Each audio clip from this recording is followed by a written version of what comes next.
See how floppy this axle is. I think you did good. Yeah. I would like to take that boot off and see what's going on in there. We definitely can. Yeah. We'll tear it apart. Those knuckles are repairable, from my knowledge. Okay. So we'll have to tear into her and see what we can do. But for now, we got Rhino 2.0. Oil change kit. New foam filter. We're going full on, I don't know, maintenance mode on the X3. We got a race coming up soon, so we got to prepare for that.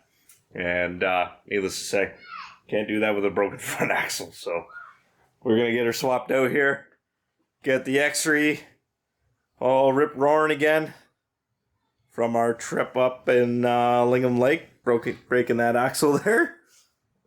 How long did it take you before you broke it? That was nasty. I mean, this tire was probably up to, I don't know, about there in the muskeg. So it was pretty deep. And I was just winching out, trying to keep on the throttle. And all of a sudden, just, boom, she broke. So, let's get to swapping her out. We're not going to really show that because there's 100 different videos on YouTube of how to swap out an axle. We're just going to show the aftermath of what we actually get into and what we find. So, let's get to her. Cheers. Well, boys, we got her a 30-pound dumbbell and the winch cable. Wrapped her around the cup and just gave her a nice yank. She popped right out. So, a nice little trick for you guys, because the slide hammer that we do have wouldn't fit in. So that was a trick that we saw in S3 Power Sports axle replacement. Figure, you know what, let's give it a shot. And I'll tell you what, with the weight, that's a slide hammer on a rope. Works pretty good, works a bit. You're going to have to find a spot in your toolbox for it and bring it on the trails for the next axle, right? So, let's see, you know what, let's pull this off, and let's see how bad this axle is. Because I am really interested to see how gnarled she is. Yeah, me too. Let's get to it. Yeah, let's pop her off. All right. All right, boys. We got the clamps off of the CV boot, and we haven't even opened it up yet. So this is the first time you're going to see it, first time we're going to see it. Let's bring it out in the light. Bring it out in the light over here. Let's see how bad this thing is. Basically made this thing look 10 times harder. Get a little bit of grease on the machine, whatever, right? Now it looks like a... Oh, yeah! Look at that. Oh, money. Yeah. Yeah. I think that is worth, you know what? We're going to clean that up a little bit. Take a good look at her. I'm going to clean it up with some brake cleaner. Yeah. Pull the CV boot off and we'll take a better look at it. Let's get to her. Alright, we got her torn apart. We got the axle cleaned up, and she's pretty gnarled. So, here's the axle shaft. You can tell she got rounded down a little bit from running down the trail. Two-wheel drive for a bit there. And then, here's the cup. She broke right off, right at the cup. Sheared right there. You can see kind of the sharp part right there. If she'll focus, there we go. So, we done did her good, boys. She's broken, but we got a replacement. So, time to add this to the wall of shame. What do you think? We're gonna put her up right next to the rim. Boom. Try and make like an A for Can-Am. What do you think? The wall of shame. Well, boys, we're going to get the new one back in, and we'll fast forward to that. So, we got the axle back in, we got the brake caliper and everything back on, got the ball joints and everything bolted back up, and we're just supposed to put the tire on. So, boom, there it is. I will say, pretty straightforward, pretty simple to put an axle in these things. The hardest part is getting the old axle out. After that, it's pretty straightforward. There's really no tips and tricks the winch guy there. That worked really good with a 30-pound weight. But if you're in the bush, you could probably use like a log or something, or a stick. So, tons of options there. Yeah, let's get the tire back on and get to the oil change. Cheers. Well, boys, got a little bit of water in the front diff. Don't know how long it was there. Don't know if it was just from the broken axle, because there was a CV joint on the broken axle. Shouldn't have gotten into the diff. I don't know.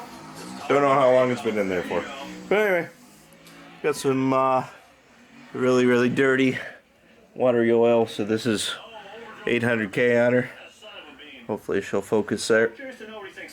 800K. First oil change. This is 50 hours on it right now. And Can-Am says in between 50 to 100 hours depending on the use. Obviously we're pretty hard on the machines, but 1 second, boys. There you go. Whew, that was better. We're obviously pretty hard on the machine, so we like to change our oil a little bit more often than most. Like I said, 800K front diff. We just dropped her. She came pouring out of the water and black. Tons of metal shavings and everything on the drain plug there. It's got a little magnet in the end to pick everything up. So I'm a little concerned about the front diff, but we'll see how it goes. It was really clean water that came out, so literally could have been from our last trip at Lingham Lake when we were buried in the skeg, and that's when we broke the axle. So could have gotten in from that. Who knows? See what else we can find. Cheers.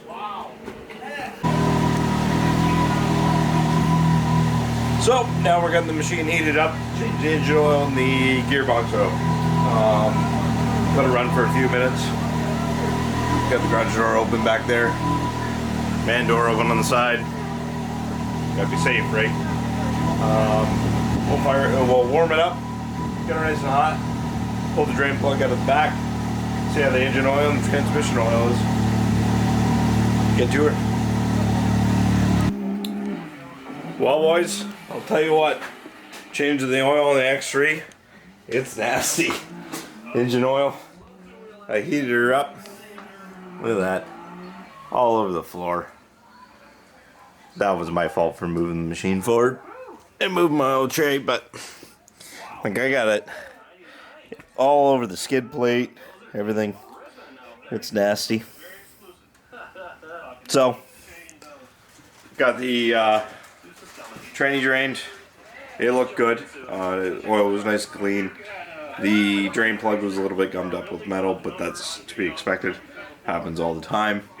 From there, drain the engine oil. Engine oil just looks dirty. No problem so far. The drain plug for the engine oil was pretty clean of any sort of metal trips. So, yeah, tranny, rear diff, all good. Engine, all good. Front diff, a little worried about that water. But it could have been from the broken axle, so don't know. I think we're going to call her a night now. It's getting late. We'll catch up tomorrow and finish up, topping up all the oil and everything, and get her ready to take on, yeah, can't remember, yeah, we're going to do the reveal video first, so yeah, we're taking on the XRC tomorrow.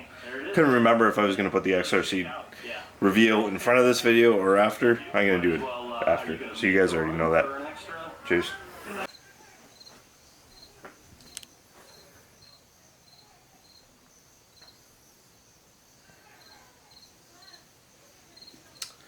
Well, boys, got pretty late last night, so we called her a night. Starting again this morning to get the oil and everything back in the machine. I drained everything last night, though. Tranny looked good. Engine looked good. Not a whole lot of metal shavings or flakes on the tranny or the engine bolt. It's got the magnet on the end. I will say, though, changing the oil on an X3 What a bloody mess. Look at this. It went everywhere. I had the drain pan directly underneath the drain hole. Still, just went everywhere. There's the oil filter there. She looks okay. You know, pretty average for an oil filter after 800K. And so we're gonna get the oil back in her. Rear diff tranny, engine, oil filter, and I got an air filter for it as well. And get her ready for the ride tomorrow. Let's get to her.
Well, boys, got the drain plugs back in, putting oil in the engine. Gonna have to run it to Canadian Tire. I thought I still had a differential oil, the what is it, 75 140 and 75 90. Turns out I don't use it all up on the Outlander, I guess. So we got the engine oil going in. It's pretty simple, the funnel going in there, and apparently it takes 3.4 liters, I believe it is. I gotta check the manual. It's really important too. Get yourself a manual. Tells you all the torque specs. This is a shop manual here. So it tells you all the torque specs, everything for all the bolts, what type of oil filter you want to put in it, torque for the bolts, torque for the secondary and primary drain plug, you know, 15, 30, engine oil capacity, sorry, 3.5 liters. So that's going to take 3.5 of those Can-Am jugs that they sent.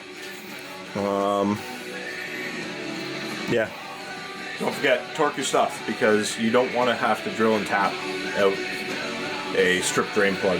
It is a pain in the ass. You just don't do it. Just torque your stuff. It's so simple. Have a torque wrench. I got a small torque wrench. I got a big torque wrench. Where are they? Here, they're back here. I'll show you. Go for a little journey here. Big torque wrench, little torque wrench. You know, set yourself Newton meters, foot pounds, or inch pounds, however you like to read it. They're all in that service manual, and then you'll never strip anything out, and you know everything's just minty. So, engine oil filter is up there. You can see her off in the distance right there. Transmission fill, engine fill on the other side.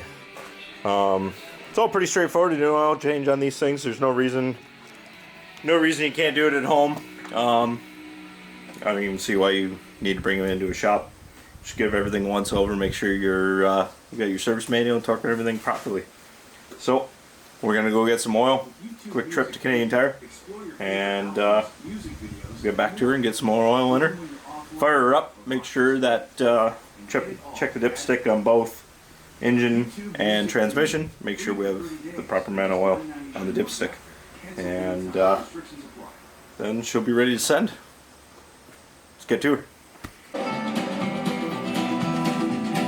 Well,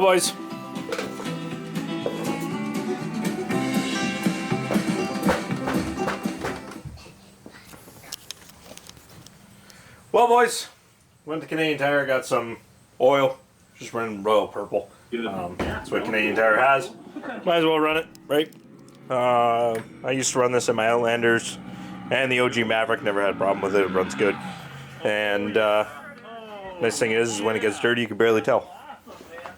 So, the rear transmission and diff fill right there. As you can see with the funnel in there. She takes, it's like 1.25 liters. Let's see. Boom. So 500 millimeters for the front diff. You can see right there. And rear diff is 1.25 liters. So it's going to be one whole container there plus a little bit. So let's get to her. Whoop. Well, boys, got the air filter cap off. Air filter out. As you can see, 800K later. This hasn't been touched once, hasn't been pulled out, cleaned, or anything. Well, you can't clean a paper filter, but you know what I mean. I'd say she's about due to be replaced. Pretty dirty all the way along. Looks like she got a little wet here and there. And looks like I got a little bit of mud as well down in the cleanout. So we're gonna get this all cleaned up. Get the new Twin Air. I think that's what it is. Yeah, Twin Air Can-Am air filter. So this is the foam air filter. Nice thing about this one is you can clean it, stick it back in, and good to go. So, and my local dealership didn't have a paper filter. Otherwise, I would just run the paper filter because that guy was a little bit more expensive. But you know what? Problem solved. We just clean it from now on, replace it, put it back in. Don't forget the air filter oil for the foam filters. Very important on those. And you don't want to drench them, you just want to lightly get them on there. So, we're going to get that cleaned up, get it on. The engine oil's in, tranny oil's in, front diff oil's in. And we're, I guess last step after the air filter is grease it. And we're good to go. So, let's finish her up. Well, boys, those of you that have snorkels in your X3, probably a good idea to check this every once in a while. Look at all that mud in there. Obviously getting sucked in by the snorkel. It's pretty jammed up. Decent amount of mud in there. See? So, we'll clean her out, get her back in. Good thing to check every once in a while, though. Really cool. And this is Axel Mark's trail. Well, boys, we're all done. Oil change. This is Trail 5. Axle's in. And speaking of Trail 5, Everything's greased up. Everything's good to go. someone had Time fun to ride. what looks like a Gates belt. Only last thing. Gotta take a look at the sound system. I think I have a bad connection on it. Every once in a while, the sound cuts out, but the head unit still works. Everything works. So I'm gonna take a take a look at that, see if it's just a loose connection or a broken wire. Nick says, "Where's my other Time to boot?" get into that. She's using as a storage unit. Figure it out. And come to find out, Cheers. his boot.